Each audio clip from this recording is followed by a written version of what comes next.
I'm Estelle Bingham, and this is the Love Purpose Connection podcast. Here on Love Purpose Connection, I want to explore how to discover and really develop the secrets of a good life. I'm a holistic therapist and healer, and so over this series, I'll be sharing frank, inspiring, sometimes raw, often joyful conversations with a different guest each time, exploring just what those three words really mean, and also, crucially, how you can discover and develop them in your own life.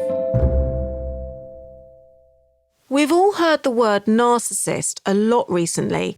People can have narcissistic qualities, but what does narcissistic abuse actually look like in a relationship? I'm speaking to Melanie Tonia Evans. She's the author of You Can Thrive After Narcissistic Abuse. Her approach might or might not be for you, but what I was really drawn to is Melanie's incredible personal story and how she's transformed that into a very holistic program which has touched the lives of both women and men all over the world. Just a warning that this conversation does contain references to violent behaviour and serious self-harm.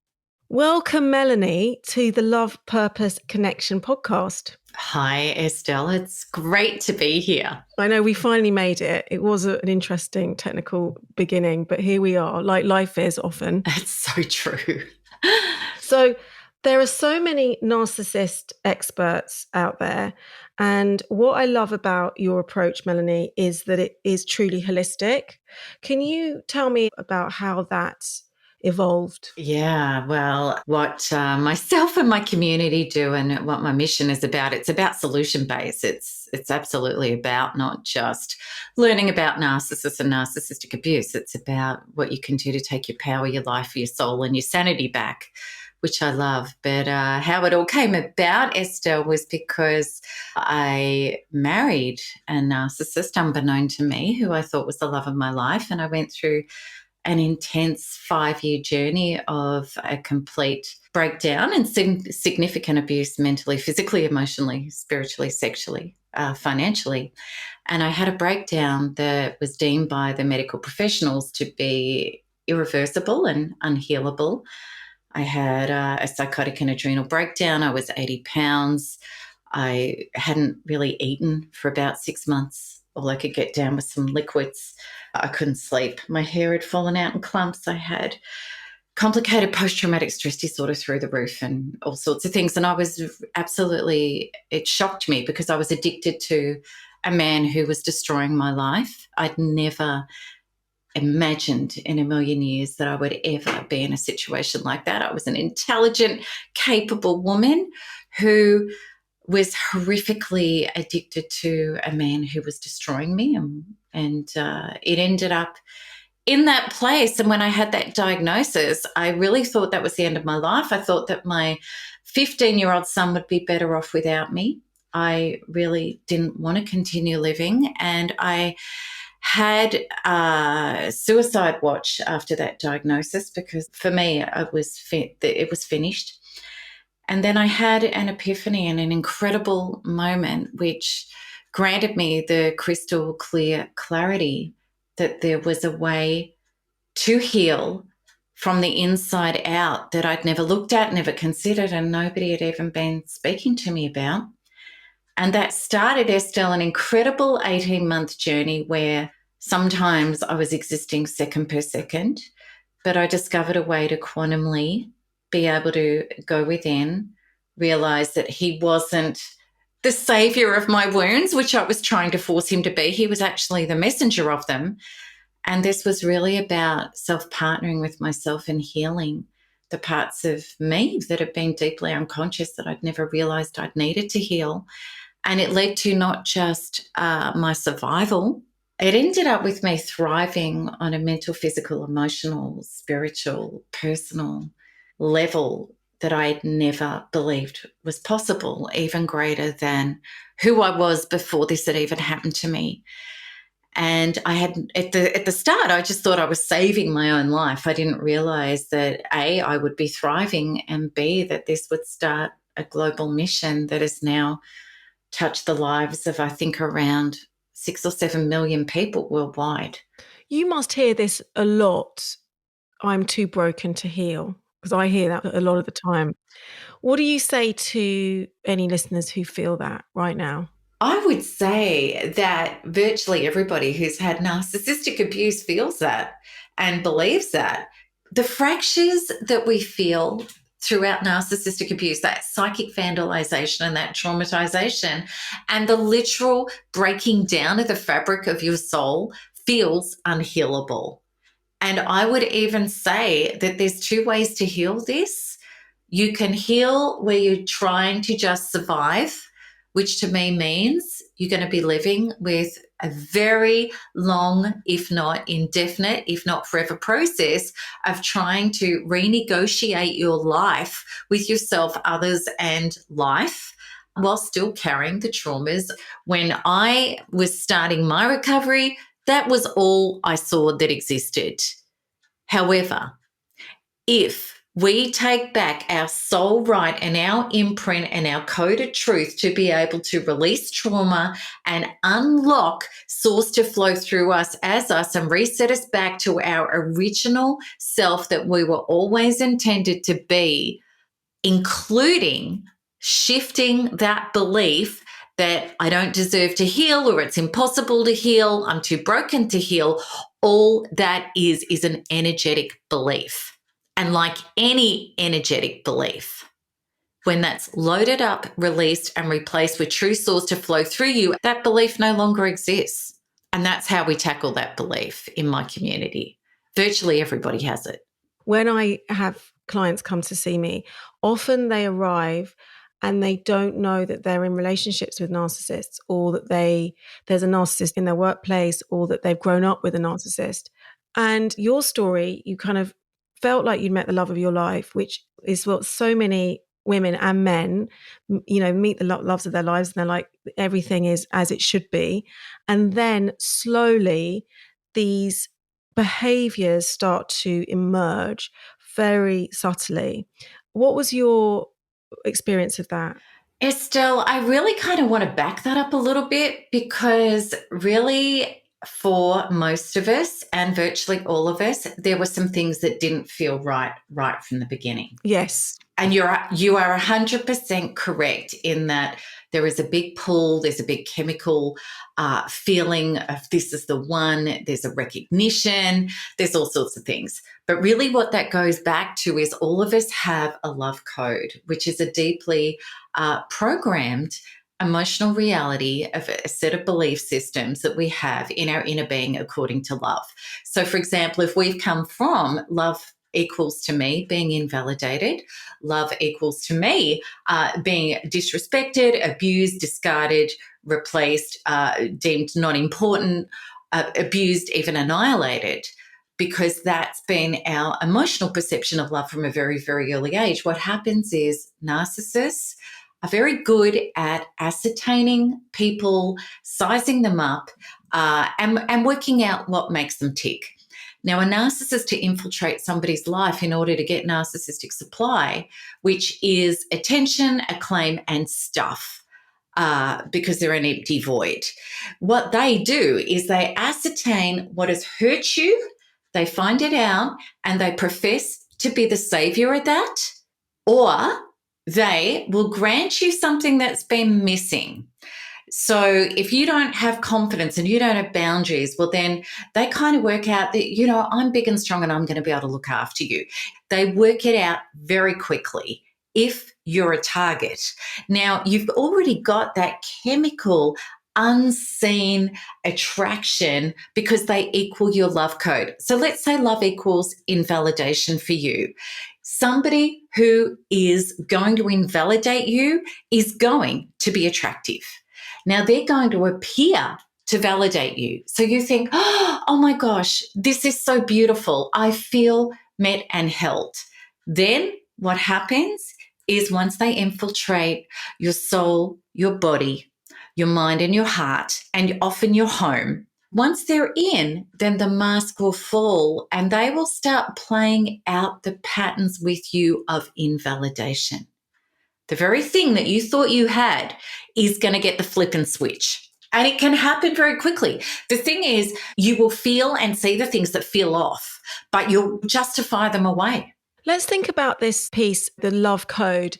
These are the deep patterns of how we learn what love means or how it shows up in our lives. And we learn about love from our parents, or the first caregivers. Yes. A lot of it's genetic too. We actually, and our neuroscientists know that now, we actually take on genetic dispositions of our love code from our ancestors. Yeah, so it's that intergenerational trauma. When you went on that inner journey, that precious, amazing inner journey, what did you find in your childhood that you thought, this was where I kind of learned that, or that's kind of where I tucked that into my pocket, and that's where I decided that love needed to be this painful, or, where did you make those connections? Estelle, there was many, but the biggest ones were, for example, my mum, when I was very little, this was one of the really big wounds.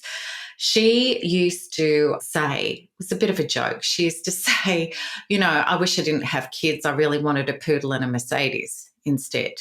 And my mum was always really busy doing the practicalities, but she wasn't present. So I really grew up believing that I wasn't wanted and that I shouldn't have existed. And I, when he came into my life, I felt like I was the only person in the room that existed. So I was like a woman, finding my oasis in a desert. But then the brutal treatment that came was I didn't deserve to exist. Another huge one was abandonment. I'd had a very traumatic experience as a 3-year-old that I didn't realize until I did the inner healing, where I felt that the abandonment of love and care and protection felt like I was annihilated. And he used my wound of abandonment against me incredibly often, where he would, we'd be loved up and everything would be great. And then he'd pull the rug out from underneath me and say, well, I know we're not meant to be together, and I know you really don't love me enough and you don't grant me enough, and I don't think I should be with you, and this is wrong. And I would hand over all my rights and my values, and I would cling and, plead and shake and vomit and cry. And really, I was, this wasn't an adult woman in her body. This was a traumatized 3-year-old that had never healed. Yeah. So it's the wounded child. And you went back in and went into full recovery and stepped into those wounds and really actively healed those wounds holistically. Yes, exactly. And quantum freedom healing was the process that I was able to develop over that 18-month process, which was an energetic quantum way of loading up all of the energy and the signature and all of the beliefs and the traumas, and actually cellularly release them and replace them with source, which is higher potential, which is our true self, which is the wholeness and oneness with our creator, with God, with source that can heal what we can't. And I was able to discover a process which was very effective for me, where I actually been, even before my narcissistic marriage, I'd been a student of myself for decades. The seminars, the books, the therapy, the things that I've been trying to do on a cognitive, logical level that had given me all the information. I knew my wounds inside out, but yet what would happen, because the trauma and the false beliefs still were energetically running the 40 billion bits per second of my being, which is the subconscious programs and our hard wiring. As soon as I was triggered back into an original trauma, I would find that I was powerless to, overtake where I was or what was going on or what I was choosing. I was powerless to do that logically. So it had to be a deep inner shift within my being. And that's what true recovery became for me. True recovery is about less of the intellectual. It is about this embodying of that transformation. Yeah. Well, the thing is, the brain follows the body. So, you're putting ice cream on top of poop, as, the famous dearly departed Debbie Ford said, and she was right. You're going to react as per your belief systems and your prior programming. Yeah, so that is what needs to change. So it's the breaking down of those old patterns, but also all of those old thoughts of self that are held in the unconscious, in the subconscious, that really need to be completely shifted. Yeah, it needs to be let go of. You know, people say, well, you just got to let it go. With severe trauma, you can't do that mentally. It has to be done with a somatic limbic experience inside your body with a force greater than your logical cognitive frontal lobe. So tell me about this process. You were suffering, you were on the floor, and you talk about how narcissists can come back in and try and, you know, hook you back in. And I love the way that you mention psychic attachment and hooks, because that's what I work with a lot. And that's so real. It's Yeah. such a real part of narcissistic energy. You know, I often say to my clients, they could have not spoken to a narcissistic ex for 2 months, 3 months, and it's so hard. And they're just 6 months later getting over it. And as they're getting over it, the narcissist picks up on that energetically and will send them a text, give them a ring. You know, they may have just met someone and it's like, boom, like the psychic cord is in, you know, it's suddenly alive. So tell me about how you recognize that. Estelle, it's really great you work with it at that level, because this needs to be so much more deeply understood. And until you've been through it, people can't understand it. So, you know, people will just say, well, you should just get over it. But they don't realize that you feel like you've got this black ink stuck inside you. Because the thing is, a narcissist is a no self. They have a false self, which they've created, which is the ego, which is who's running the game. Now, this entity, this false self, needs energy. It needs significance. It needs attention, good or bad, it doesn't matter. And it needs psychic energy. Life force. We're talking life force. So think of Dementors and Harry Potter and etc. And you're not too far off the mark. Even if you have taken yourself away from the narcissist, you've gone no contact, what will still happen is your emotional energy, your obsession about the narcissist, which is very common and normal, and it's impossible to stop unless you know how to. And all of your trauma imprints that are still playing through in this obsessive loop is literally feeding the narcissist an energetic hit. Literally. Now, I know this because I've experienced it. I've lived it. I know it because I've worked, you know, with thousands of people over the last 12 years with this as well. And when you go no contact with that with yourself and turn inwards to find the traumas that are generating the obsession and the broken parts of self, because it's very much, as Pema Chodron said, nothing in your life is going to end until it's taught you what you need to know. And when you turn inwards and you do that deep recovery work, what happens is that your love code, your interpersonal relationship code, which means your relationship with yourself, life, and others, transcends to a graduation that is no longer on the same frequency of the traumas of what the narcissist delivers. That completely severs the cord and frees you not only into healing, wholeness, and well-being, also the expansion into relationship and love trajectories that are above the level that this person represented. And Estelle, you were really right in that when people start doing the recovery work, the narcissist may have a crack at rehooking up that psychic pipeline with contact, a cryptic message, and they will use a tactic that they believe may get to you. Now, what's happening here is they're going to aim it at one of your gaps of one of your emotional traumas and painful beliefs that are not allowing you to be your own whole source of love, approval, survival, and security. Now, if they hook you, you'll go back in. And of course, we know how that story goes. This person could come back into your life. You'll get back together. You're going to get triggered. If you do not take up the hook, and if you turn inwards to find that trigger and load that up and release that and bring in source, your true self, to heal where that trauma was, you will get to the point where you find the narcissist so repulsive. And then you even get to the point where you feel nothing And it could even be in a matter of weeks or months. You're just like, oh my gosh, I just feel so free and relieved of this. And now I really see, the sole purpose and my evolution and graduation in this. And it's been pretty astounding. For someone who's not quite sure if they're in a relationship with a narcissist or not, what are the signs that you would say to start looking out for?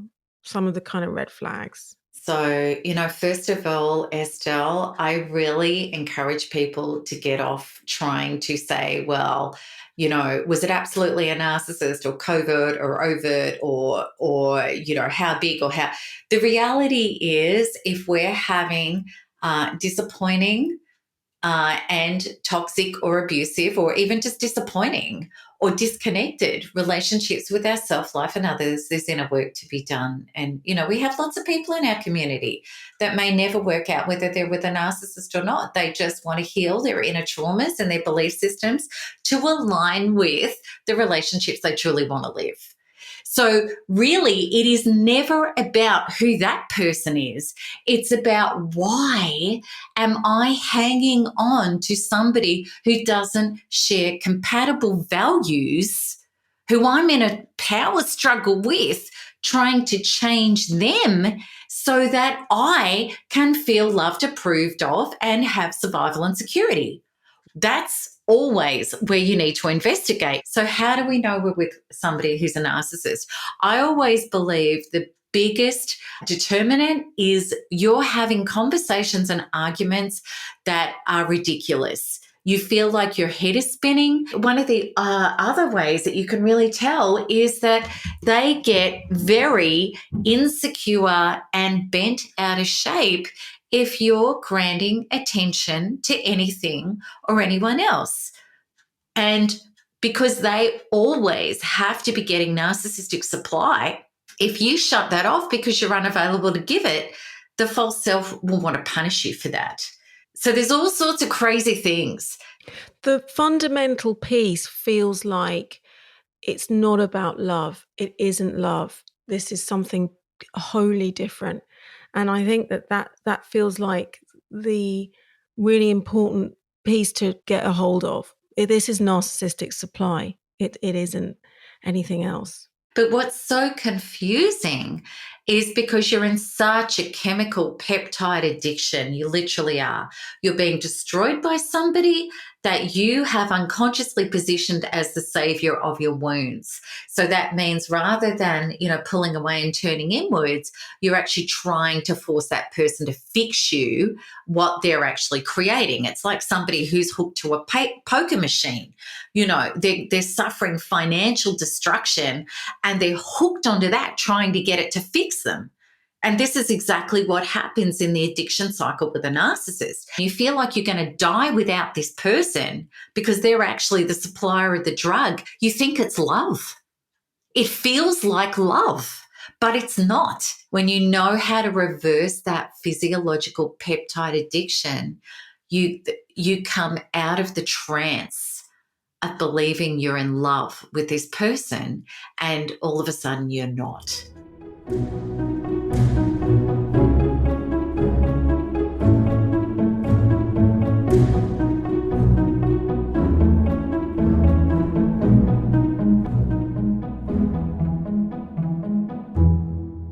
One of the things that happens on this journey for people who are listening today, it's this idea of wherever you are just today, bringing in self-compassion and working today with who you are. And I love your practical self-care plan and how, it's this idea of what we say to ourselves, because I always work with affirmations, the rewiring of the brain. And really, even if you're in that narcissistic relationship, you can build your future. You can start to take the reins today, and it can begin with this emotional self-care. What are some of the tools that you would recommend, Melanie? Yeah, look, and I love that you've talked about that, Estelle, because I remember that, when I had my profound awakening epiphany moment, on my bathroom floor, contemplating how to, leave this planet, and another force absolutely stepped in. that I had the groundbreaking awakening that how he spoke to me was actually a perfect mirror of how I'd been speaking to myself. I realized from that day going forward that I needed to stop the thoughts and the things I'd been saying in my head that were completely abusing myself. And I started using this mantra where I said, Melanie, I'm here for you. I love you. I am never leaving you again. And I would literally say that 1,000 times a day, over and over and over and over again. And you can say that with, calling yourself something really beautiful, like Melanie, sweetheart, I'm here for you. I love you. I'm never leaving you again, over and over and over again. And what I found was that I had CPTSD through the roof, and agoraphobia continued for a long time. I had to deeply heal that. But my PTSD, even the way I was unmedicated, within 24 hours, was coming under control. Why? Because our inner being, as an adult, as a child, absolutely, we were waiting for mum or dad or, our caretakers. But as an adult, our inner being is screaming out for us. It's screaming out for you. Not, somebody who doesn't have capacity to love, not for an abuser, not for unavailable people. If we don't partner to ourselves with love, life and others never can and never will. Because if we don't go within, we go without. So starting from today, we will never shame and blame and terrorize ourselves back to health. That is completely false. And we weren't taught this. That's what I call the bottom line. So it's that moment where you decide, this is my bottom line and I will no longer abandon myself. It's a very new way of holding yourself safe. And you have to become that person who holds yourself safe. You learn how to parent yourself. You become the adult in the room and you hold the wounded child, and you take that wounded child and back into a place of wholeness and recovery, which is where you are now. What does your life look like today, Melanie? Oh, gosh, Estelle. Well, the pretty astounding thing was at 40 years of age, I lost absolutely everything. And, I did a pretty great recovery. And then at 46, I got into another narcissistic relationship that was different. It was altruistic narcissism. And I lost everything again. Now at the age of 54, I am the healthiest and fittest I've ever been. I have a beautiful, incredible man in my life who is my spiritual equal. And, we still, of course, have to do solution seeking to some challenges together, and we grow together. But I have a fully conscious partner on the same trip with me. I now have a real estate portfolio. I have a business that, reaches into, I think it's 130 different countries worldwide now. I have a staff of 17. I have my son who went through horrific drug and alcohol addiction as a result of the narcissistic abuse I went through, and he suffered, in the marriage. He is 31. He's the CEO of our wonderful global organization. He has a beautiful partner. I have relationships with my family and my friends that is more up-leveled, authentic, and true than it has ever been. I healed a lot of stuff with my parents when they were in their 80s. So much stuff that wasn't resolved.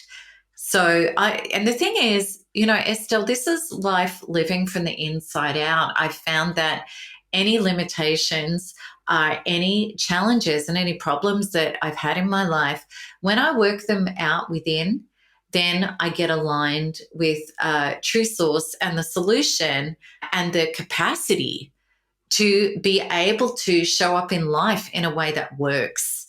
And I absolutely have narcissistic abuse to thank for that, to bringing me to my knees, to have to not so much get free of him, which of course I did have to do, but to get free of the broken beliefs and traumas that I had within myself. So when I say the words love, purpose, connection to you, Melanie, what happens in your mind, in your heart, in your soul?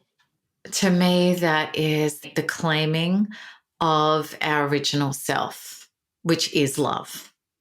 And when you make your original self, the reclaiming of that as your true purpose, well, then you're going to be connected to everything in ways that work. Perfect. So today is the day to stop abandoning self and to take ourselves by the hand, to companion ourselves, to begin that journey of deep love of self through the heart, connecting with source. And it's been such a pleasure to have you on the Love Purpose Connection podcast, Melanie. Estelle, it's been a joy, and thank you for the opportunity. I really appreciate it, and I hope that your listeners can really, take aspects of this, take it in cellularly, and really, start to get the shift back into the truth, because the truth will set you free. That you will find the love and the wholeness that you've always been looking for.